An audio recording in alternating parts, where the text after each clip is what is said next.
So, okay na, nag-restart na yung server natin. Automatic na nag-restart siya. So, kailangan na nating mag-login ulit. Login natin, Ctrl-Alt-Delete. So, ito na, may nakalagay ng CSS/administrator. So, anong ibig sabihin nito? So, nagkaroon na ng domain, na-apply na yung domain natin. And then, may administrator account na tayo. Kanina, administrator lang, walang domain. Pero ito, nagkaroon na tayo ng domain. So, kailangan na natin ilagin ang password na nilagay natin dun sa domain. Palitan natin. Okay, finish lang muna natin. CSS at login. Okay, so tama naman yung password na nailagay natin. So mag-open po niyan ang server manager. So every time na magre-restart ang computer nyo, mag-open din po ang server manager. So wait lang natin ang dashboard na mag-initialize. Nag-initialize pa ang dashboard natin. So may EDDS na tayo, may DHCP, madami ng mga rows na nakalagay. So balik tayo doon sa may white flag sa taas ng dashboard natin. I-click natin yung white flag and then click natin ang complete DHCP configuration. I-click natin yan para matapos yung installation natin. So click natin, next, and then use the following credentials. Wala na tayong i-click pa dyan na iba, magko-commit lang tayo. So once na nag-commit na tayo, commit. And then close. Okay na. So tapos na natin yung pag-install ng Active Directory Domain Services natin. Natapos na tayo sa ADDS. So next naman natin is yung DNS na po ang sunod natin. So saan tayo pupunta? So pupunta tayo sa may upper part ng Server Manager dashboard natin. Nasa inline lang ng white flag, may manage. Punta tayo sa tools. Click natin yung tools and then DNS. Click natin ang DNS. Domain name services po yan. So, ito na yung computer name natin. Ito na yung host name natin. May triangle naman dyan. Nag-click natin para mag-drop down. Click natin yan. So, mag-drop down dyan. I-click natin ang reverse lookup zones. Kasi mag-create tayo ng new zone. Kasi ito na yung domain name services natin. So, may mga backup na lookup zone na gagamitin natin. Is set up. So, i-click natin yung reverse lookup zone. Right-click. New zone. And then, click next natin kasi winelcome na tayo. Next. Primary zone. Next. To all DNS domain controller in this domain, css.com. And then, IPv4. Kasi IPv4, ito yung IP address na ginagamit natin. So, ang IPv6, hindi pa po natin siya ginagamit. Hindi natin yung gagamitin. IPv4 lang yung ginagamit natin. So, click next. And then, network ID. Ang network ID, ito yung first 3 octet ng IP address na ginagamit natin. Di ba ang IP address natin is 10.0, 10.1.1.3 yung IP address natin. So, tatanggalin natin yung nasa dulo ng IP address natin. So, first 3 octet lang. So, ito, first octet, second octet, third octet, and wala na. Kasi yung last octet, hindi na po siya ilalagay. Hanggang third octet lang. 10.1.1. So, yan lang yung gagamitin natin. And then, click natin ang next.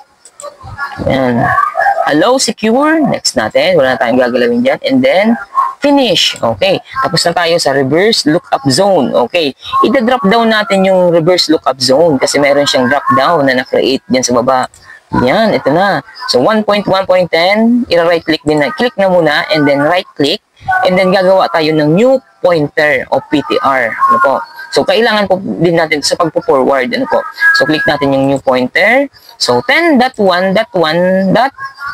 Ilalagay na natin dito yung buong IP address ng server mo. Di ba? Ang IP address ng server natin is 10.1.1.3.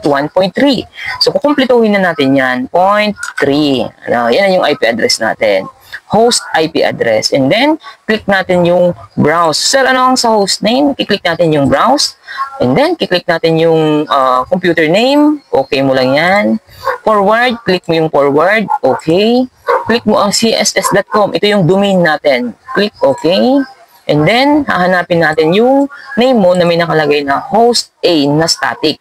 Kasi ito yung gamit natin. Host A na static. And then, OK. So, may laman na ang ating host name. Ang host name natin is avila.css.com. And then, OK.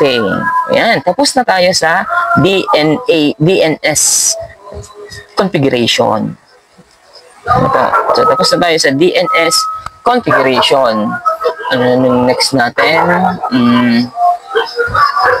So, next na natin ay DHCP configuration. Magsiset up na tayo ng DHCP.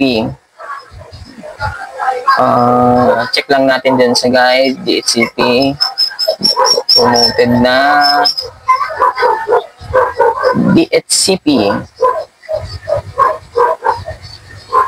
Yan. So, natapos na natin yung DNS server. Di ba? Ang dali lang naman i-set up. So, mag-add, ano ka lang, mag-new zone. Pag sa DNS, new zone, and then, after ng new zone, new pointer o new PTR, and then, hanapin mo lang yung host name mo. Kukumpletohin mo yung 3 octet na nilagay natin, and then, mag-ano na tayo, hahanapin mo yung host name ng, ano mo, ng server mo or ng computer mo. And then, next na. So, i-check na natin yung network settings. Ano? So, i-check natin yung network setting. Nasaan yung network setting? Nasa baba ng taskbar dito sa baba. And then, may icon ng computer o network. Right-click natin. And then, open network sharing. And then, change adapter settings. So, click natin yung change adapter settings. And then, after na mag-click natin yung change adapter settings. So, kung nakikita nyo, ito ay unidentified network pa. Ano po? Unidentified network pa. So, i-disable, enable natin. Disable, and then enable. Tingnan natin kung ano mangyayari. So, kanina, naka-ano pa siya, naka-unidentified network. Yan. So, ngayon, naging na siyang css.com kasi na-apply na yung domain name natin sa network natin. Ano po? Na-apply na. So, meaning to say, successfully created yung domain name natin, ano, na-apply na, naging na siyang css.com. So, yung gagawin natin, i-right click natin, properties, after na ma-properties, hanapin natin yung IPv4, Internet Protocol version 4, kasi ito talaga yung ginagamit natin, and then, properties. So, as you can see, napalitan yung 127001 natin. So, bakit siya napalitan? Kasi ito na yung loopback natin. Ano po? So, papalitan natin siya ng server natin. Babalik natin siya yung sa dati. So, 10.1.1.3. O, yan. And then, click natin ang OK. Then, click close. And then, okay na. So, next na natin is, maglalagay na tayo ng i-configure na natin ang DHCP. Ano po, close na natin ito. Close na natin ito. Punta na naman tayo sa tools kasi palagi tayong pupunta sa tools. Ano, katabi ng manage tools and then DHCP na tayo. Yan, DHCP. Ito naman yung domain natin, avilaCSS.com. I-click naman natin yung triangle drop down. Okay, so click natin yung right click natin yung IPv4. Yan, IPv4, right click. New scope. Maglalagay na tayo ng scope ng IP address na gagamitin ng ating client. Ano po? So, click natin, new scope. And then, after ng new scope, click next natin. Maglalagay na tayo ng scope name. Ano po? Scope name. Lagyan natin ng scope name. Lagyan natin ng man. So, para hindi tayo man. Tapos, ang description niya is test. Man test. Ano, click next natin, next, and then maglalagay tayo ng start IP address. Ito na yung DHCP na gagamitin, IP address na gagamitin ng client natin. Ano po, kung halimbawa, ang i-connect mong user ay nasa 20. Yan. So, paano pa tayo magsa-start? Saan tayo magsa-start? So, magsa-start tayo after nung IP address natin sa server. Kung ang IP address natin sa server is 10.1.1.3, so magiging start na natin is 10.1.1.4. Yan ang magiging IP address natin. Ang end naman natin since 20, so magiging 10.1.1.1, magiging 24 kasi nag-add tayo ng 20 kasi 20 users ang gagamit. Ano? Okay, next na natin. Next. O, bilangin natin 4, 5, 6, 7, 8, 9, 10, 11, 12, 13, 14, 15, 16, 17, 18, 19, 20, 21, 22, 23. Ay, 23. 4, 5, 6, 7, 8, 9, 10, 11, 12, 13, 14, 15, 16, 17, 18, 19, 20, 21. So, bibilangin po natin, bibilangin natin na dapat 20. So, 23. Kasi magsasort tayo ng 4. 4, 5, 6, 7, 8, 9, 10, 11, 12, 13, 14, 15, 16, 17, 18, 19, 20, 21, 22, 23. 4 to 23. Ano po? Kasi kung 4 to 24, 25 user na ang 25 users na ang gagamit. 21 users na ang gagamit. So, click next natin. Next. And then, next na lang po yan. Next. Next. And then, add natin yung router IP address or yung gateway natin. Ano po? So, yung default gateway na ginagamit natin. So, 10.1.1.1. And then, click add natin yung gateway natin. Click next. Okay, ito yung IP address natin. Tama. Next. Next lang natin. Yes, I want to activate the scope now. Okay, next. Finish.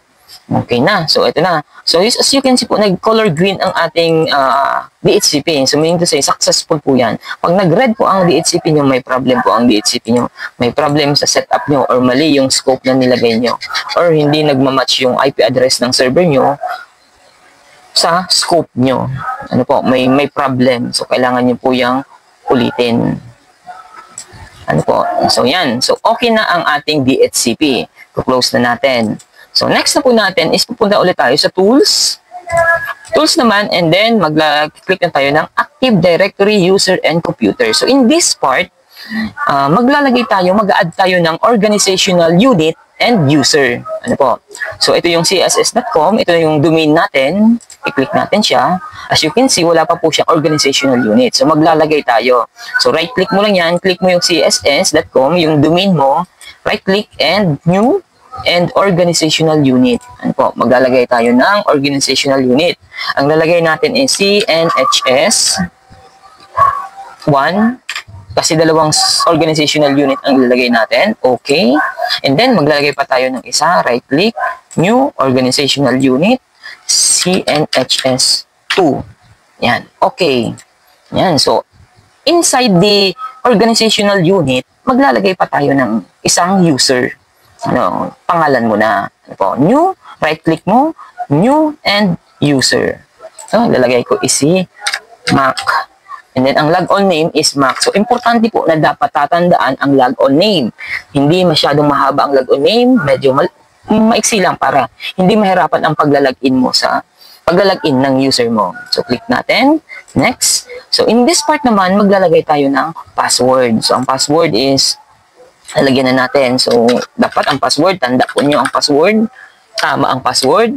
CSS at 1, 2, 3, 4, 5. So, CSS at 1, 2, 3, 4, 5. And then, user must change password at let's log on. Uncheck natin yan. Check natin ang user cannot change the password. Password never expires. And then, next. And then, finish. So, nakapaglagay na tayo ng isang user. Ano po? Nagkaroon na tayo ng isang user inside the CNHS1. So, maglalagay pa tayo dito sa CNHS2. Pero sa CNH2, trainer's name naman ang ilalagay nyo. So, user, and then, trainer's name. Ano po? So, lagay natin, ang trainer natin is si Macdo. Ayan. So, logon name, Macdo. Ano po? Ang pinaka-importante po dyan is first name and then the logon name. Dapat po, meron niyang logon name. Click next, same lang. Lagay naman tayo ng password. CSS at 1, 2, 3, 4, 5. CSS at 1, 2, 3, 4, 5. And then, uncheck. User must change the next logon.